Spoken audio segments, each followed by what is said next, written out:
My name is Shazia Rafi, former Secretary General of Parliamentarians for Global Action. Good to see you here again in New York, Augusta.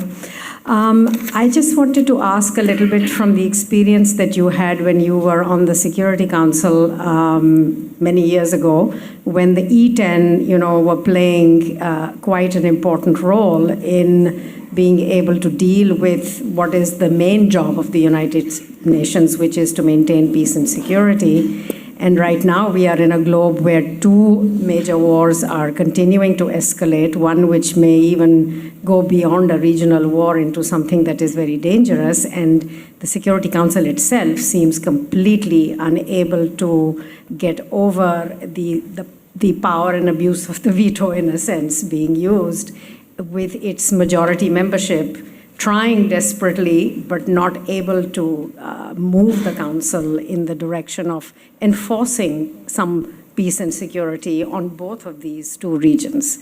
So I'd be interested. Which two regions, by the way? The war in Ukraine with Russia and the Middle East, both of which are, still raging, and that is the institution within that village council which the world is looking to, but it seems completely unable to do it.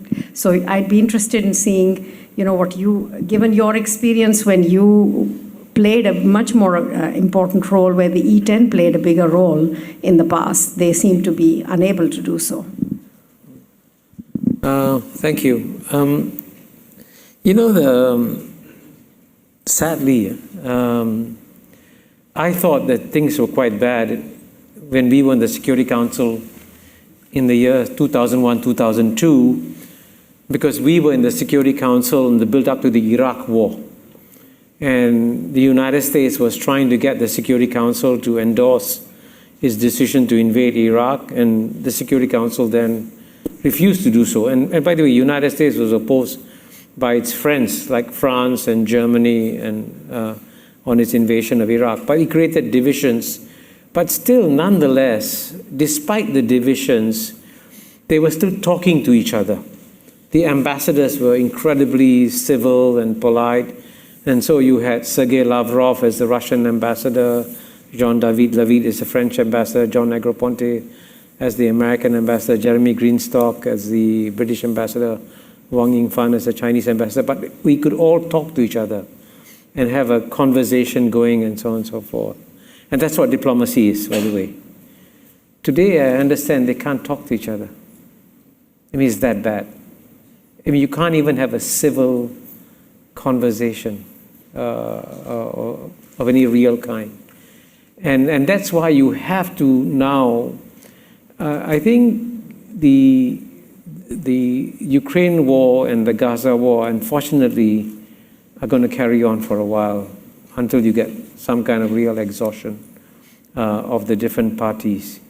But it will also carry on because there's no conversation at all going on among the great powers in terms of any direct contacts and conversations with each other. But that's exactly why diplomacy was invented, is when you have as difficult a situation as Ukraine, is when you should talk to each other. And by the way, if you organize a diplomatic conference, don't get like-minded people to come for the conference, because that's never going to solve a problem. Diplomacy works when you're not talking to your friends, is when you're talking to your enemies. That's what diplomacy is about. So I sadly predict that things were not going to improve in the near future in these two areas, because there's no forces there trying to do something different. Thank you. On the, I think about 8th row up with the lady on the 8th row, I think. Yeah. Thank you. My name is Barbara Jimenez, and I'd like to just go back to the Middle East for a moment and ask you whether you think part of the problem with a conversation between the parties in the Middle East has to do with a theocracy conversing with a secular society.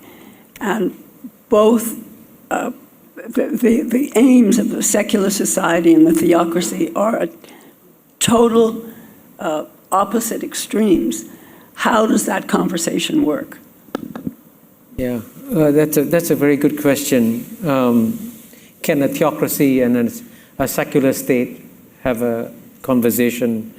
Well, I think if we're going to survive the 21st century, we have to have conversations between polar opposites. Because, we are moving into a completely new era of world history today, where you're going to have the rise of clearly non-Western powers, clearly.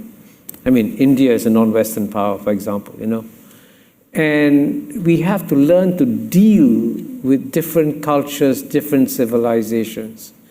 And one thing we have been able to do, let's say in Southeast Asia, is that Vietnam, for example, remains a communist state, by the way, still. And, Indonesia is the world's most successful Islamic democracy. But they still talk to each other. The ideology doesn't matter. What matters at the end of the day is what are your core interests on both sides and how you reconcile your core interests. And, at the end of the day, even though Iran is a theocracy, Iran is also has one of the oldest civilizations, Persian civilizations in the world. And I can tell you one of the most able diplomats I ever dealt with in my life was my then Iranian counterpart in 2000, whose name is Javad Zarif. And he, is a remarkable diplomat, modern, sophisticated, speaks a completely modern language. And I can tell you that when he was here, some members of some of my Jewish friends in New York said, Kishore, can you arrange a meeting for us to meet Javad? I said, sure. So I organized a meeting where they came to my house and they talked to each other. So I've seen a conversation in my house with an Iranian diplomat and members of the Jewish community trying to figure out how we understand each other better. That's what you need to do.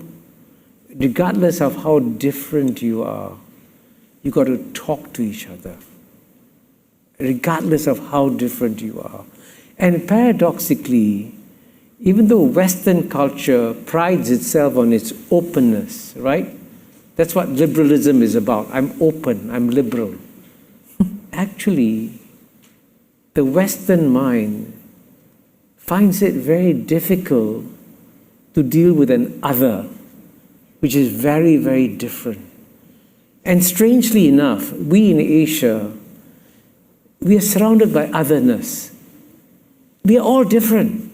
I mean, Chinese and Indian civilizations are very different. Very different. And in Southeast Asia, we see the merger of Chinese and Indian civilizations too. But we learn how to deal with differences. We accept the fact that we are different. And that's what we need to have in the 21st century. And understanding that whoever the other is we're dealing with is going to be very different. But that's precisely the reason why we need to talk to each other. 偷偷告诉大家，我最近发现了新法宝 Royal Face 逆时奇迹系列，它有活肤露、全效精华，还有精华霜。尤其我皮肤比较偏干，所以我非常的注重保湿。保湿做得好，肌肤自然烹润。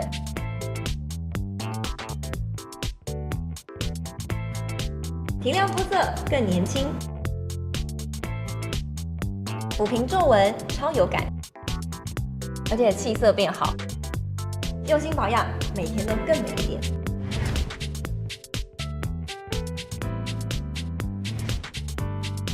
美吧！